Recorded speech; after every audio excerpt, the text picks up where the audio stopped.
many, many years of watching boxing, and it's a real pleasure. And I think we'll start with asking him to break down how he thinks the main event's going to go on Saturday. Yeah. Well, listen, it's intriguing because you have a guy in Dubois who really has redeemed himself. I mean, there's a guy who a few fights ago had really done the one thing that a fighter should never do, or is always thought of will never make it if he does it, which is submit or break down mentally.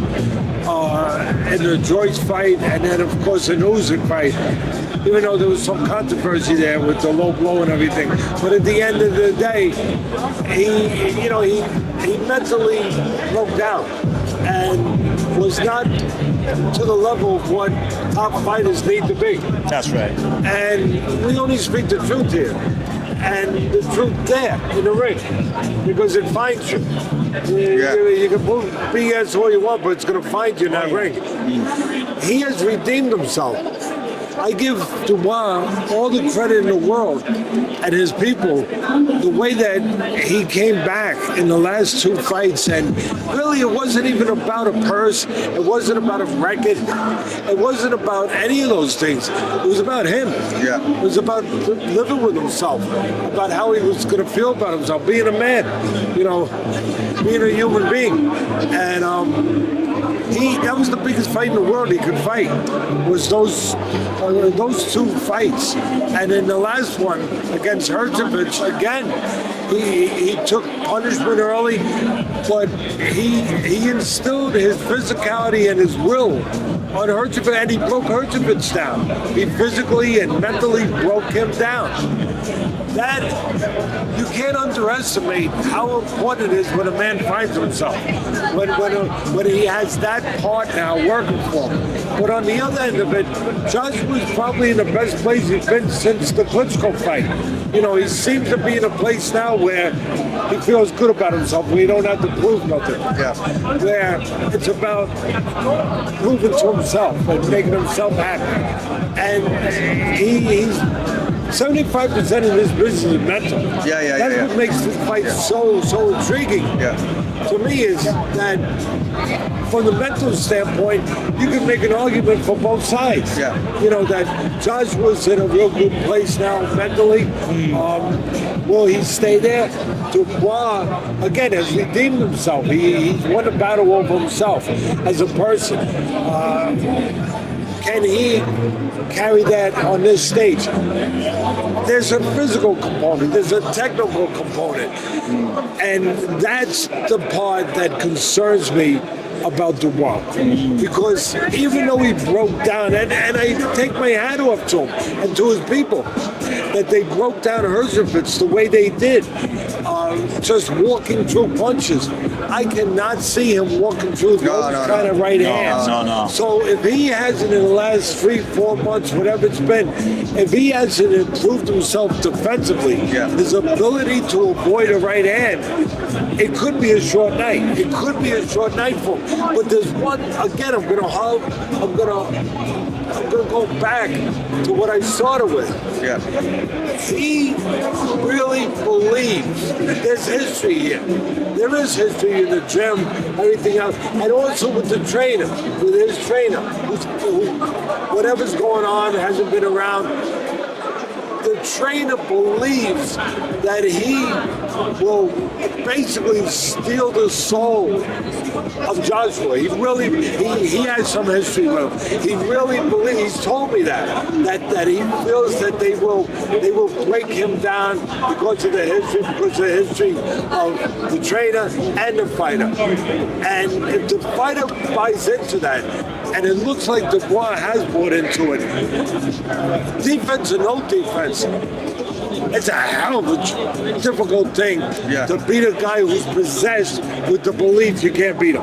If he truly has that, can that kind of belief, can that kind of stout determination and just out of this world, just belief that it's ordained, that it's ordained from the, can that be the right hand? Can that be the right hand?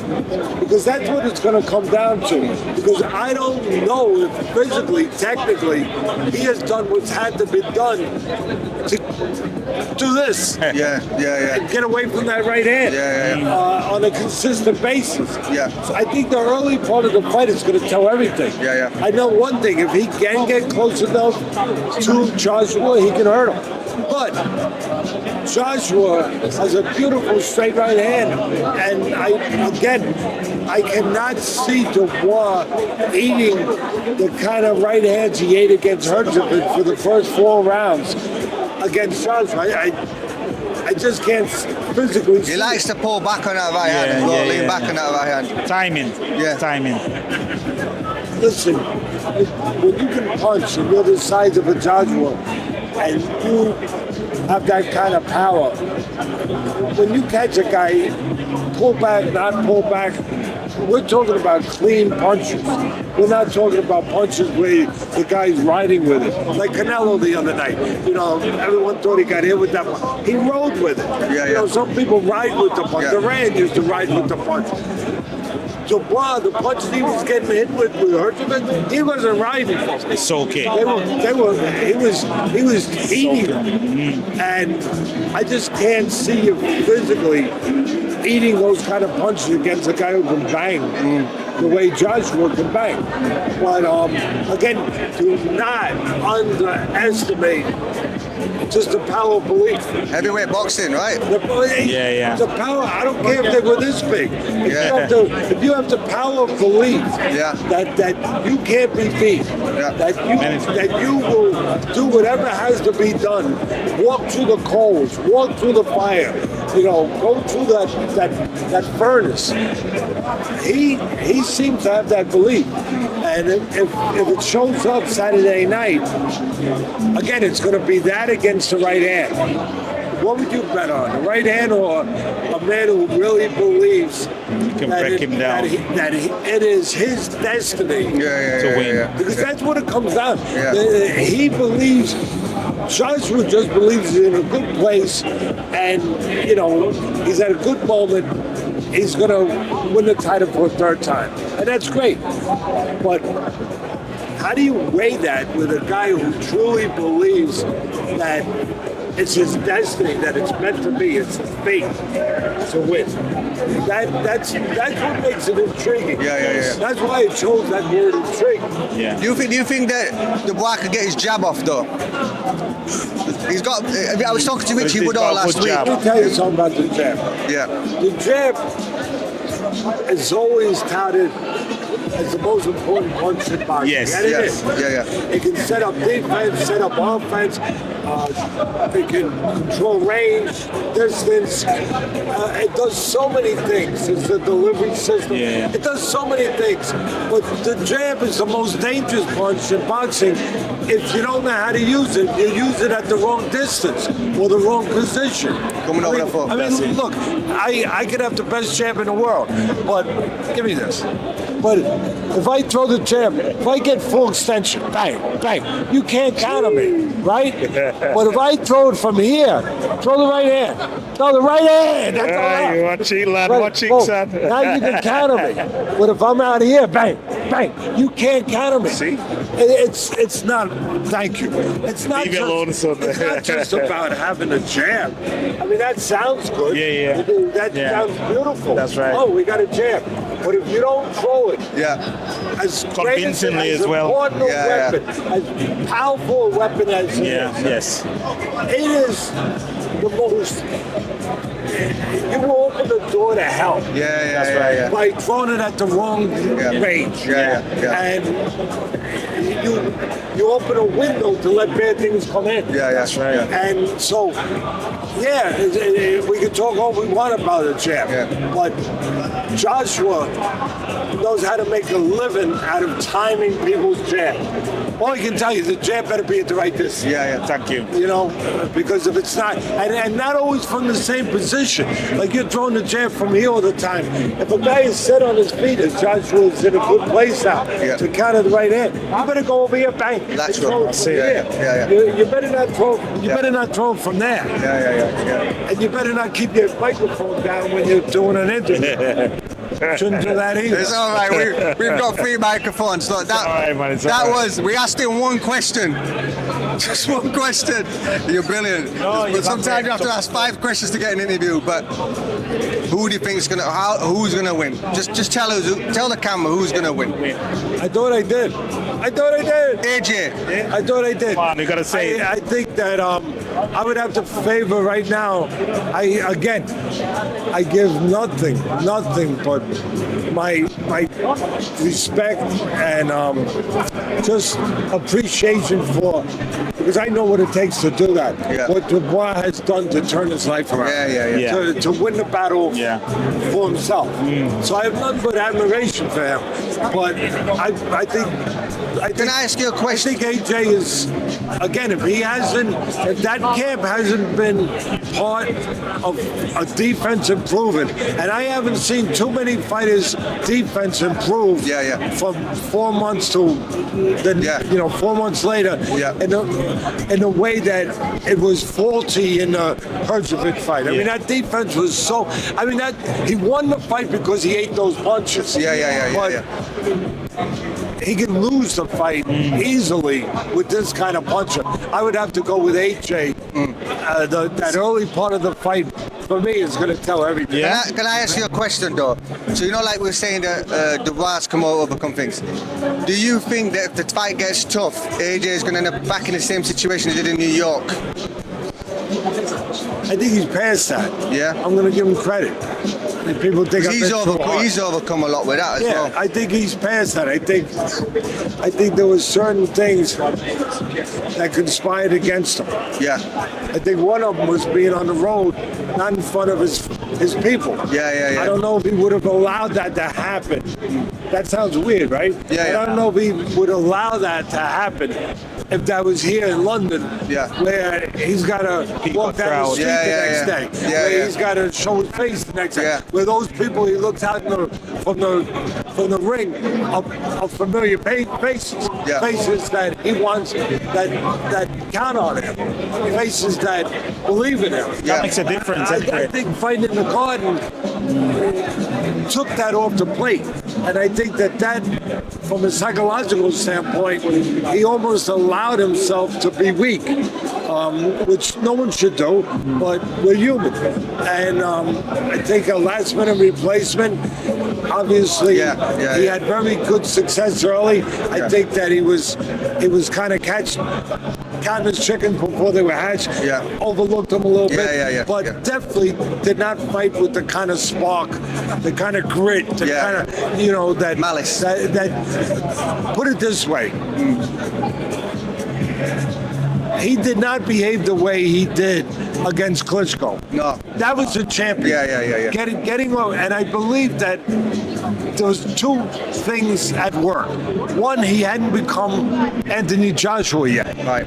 With the money, forget the money, but the money's always part of it. But with all the fame, with all the accomplishments, being a zillionaire now, him and her have done a great job.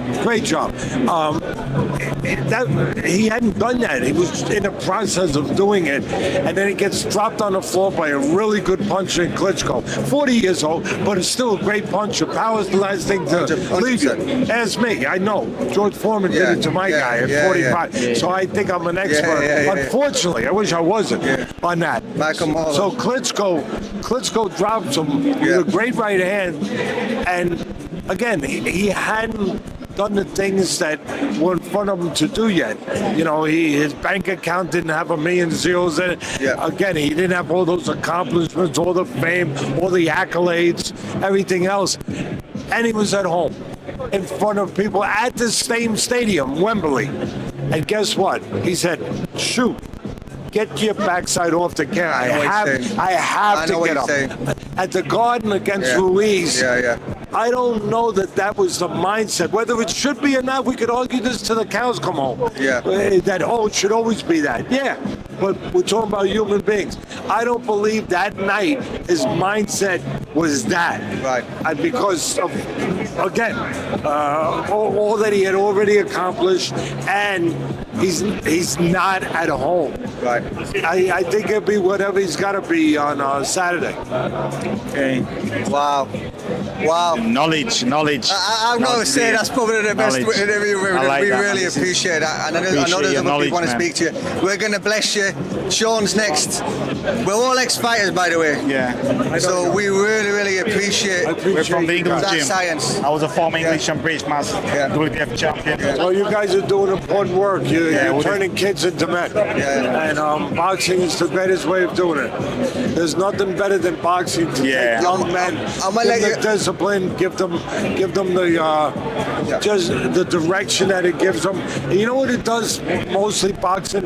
Yeah. One positive, most important thing for young kids, it teaches them they can depend on themselves. Yes. And that's so important to know that. And it gives some kids that have a tough fight. You talk about a fight. They've already had a tough fight in their life, at home, you know, wherever it happens to be. It gives them a reason to actually like themselves, 100%. to feel good about themselves. 100%. Whereas sometimes in that environment they're coming from, they got a lot of people making them think they shouldn't feel good about, or they're not good, or they're not worthwhile. Boxing, and with people like you, responsible people, boxing allows them to say, no, I can like myself.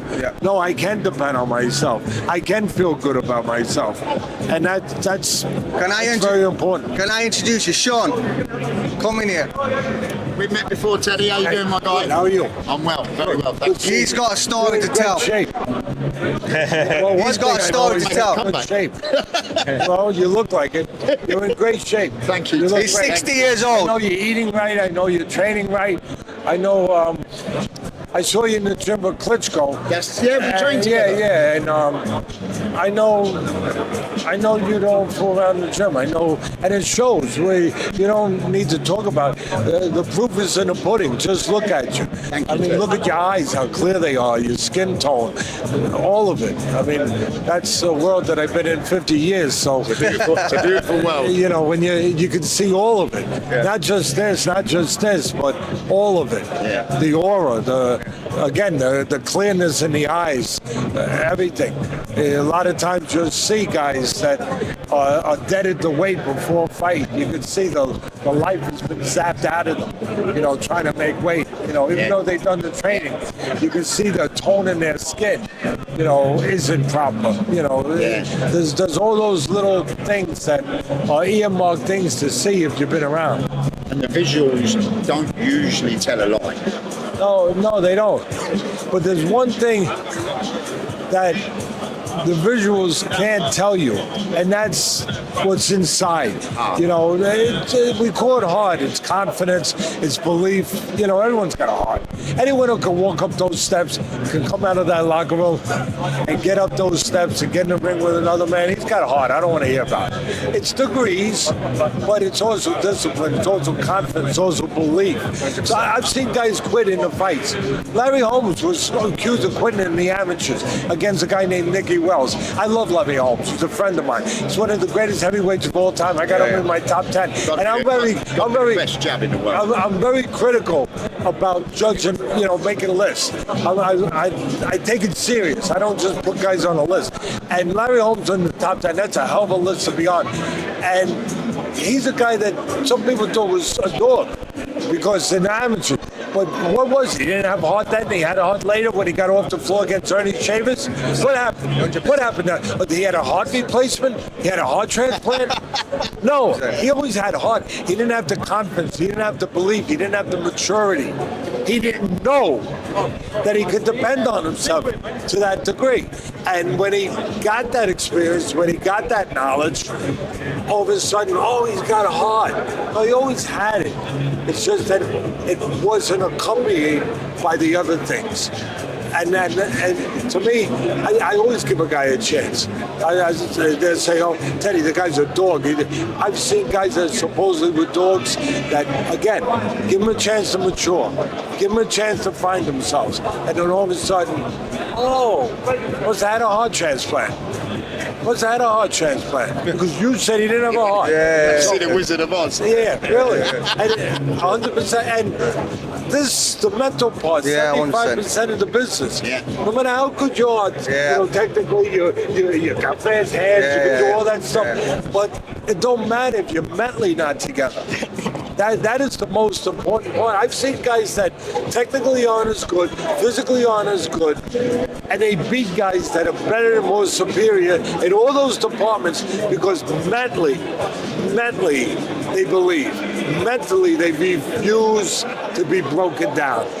And again, Dubois, I don't even know if you guys know what an amazing story is. Yeah. You know, because again, I mean, he comes back.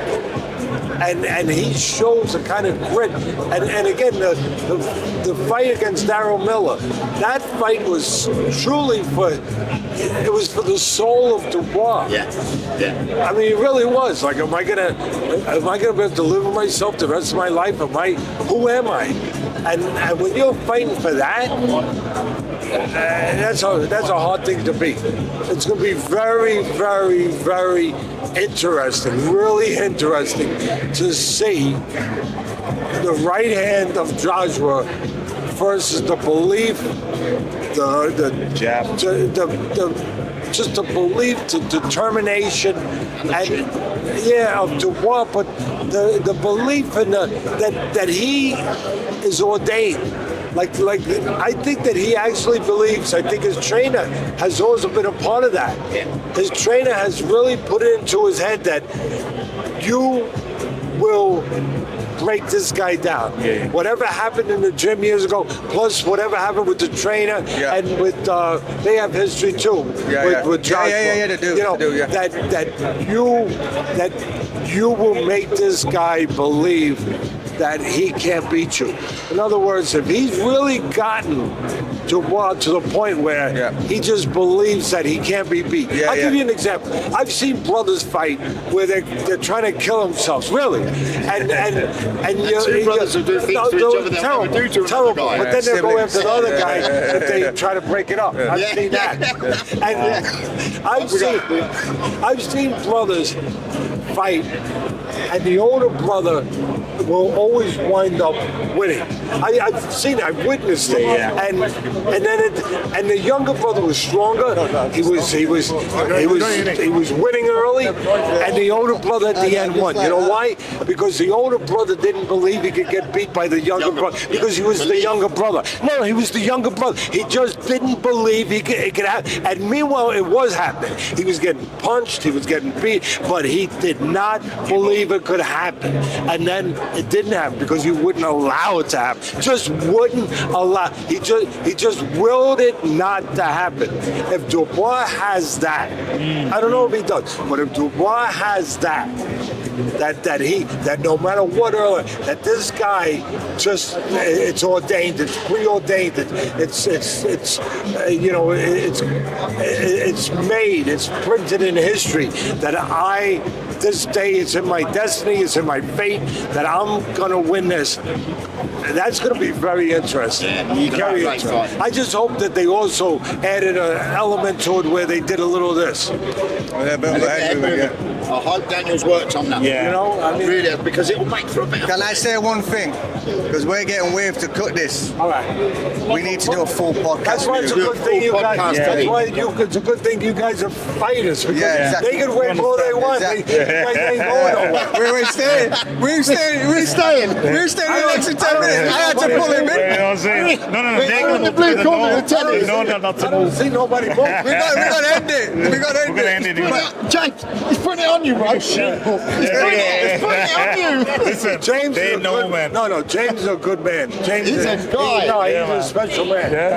James is a G, man. No, I tell you, Spencer and them do a great job. All kidding aside, they do a great job. Turkey Ali Sheikh has really become the face of boxing. He has made fights in the last year that weren't being made. He's made this sport. He's doing a my good sport. job. The sport I've been in 50 years. He's part of it. He's made it relevant again, and it was in danger of not being relevant because you weren't giving the sport and the fans the fights that they wanted. Instead of the A against B, they wanted the best against the best. And now they've been getting it. And he had to bring somebody together. Forget about Fury, how great he's been, and that Brown, Spencer Brown, manages him, does a great job. But he was also brought in by Alice Sheik to manage all this, to put all this together. Yeah. And people like James and Ali, all these guys came in. And let me tell you something. They don't get enough credit. No, well, I was just going to. They don't get enough. Teddy. They get cookies. Teddy. They get cookies. I'm just going to go there. They get What cookies. they do for but this they don't sport. get enough credit for. I mean, Spencer's very smart. He knows how to put the things together. But you have to have people have to have a team. that are grinding it out. People that are laying the bricks, putting the mortar on the bricks, making sure the bricks don't move. He's got a good team. All kidding aside, James and all these guys do a great job. And Teddy, I just hope they don't eat too many cookies. he's got. We're going to step out because he's got a question to ask you. How do we all sit down and do a podcast with you and talk some boxing for an hour? Video call. Let me think. Call me. Okay, how do we get your number? How do we get to contact you? My daughter will give it to you. My right, daughter's here with me. I've got you. My I've got you, son yeah. usually comes with me, but my daughter came. My daughter always wanted to go to London and be in a fight with her father at Wembley Stadium. Could we meet you tomorrow and So talk how for an blessed hour? am I? How blessed am I? truly blessed. That I can have that come true. Yeah. Not for her only, but for me. Tomorrow I have a bunch of obligations. That's the only Okay. problem. What But about- look, listen, we'll finish this up now and we'll speak to Teddy. yeah, we'll do that. We'll do that. Teddy, Yeah. thank you very much. My pleasure. Appreciate that, brother. My pleasure.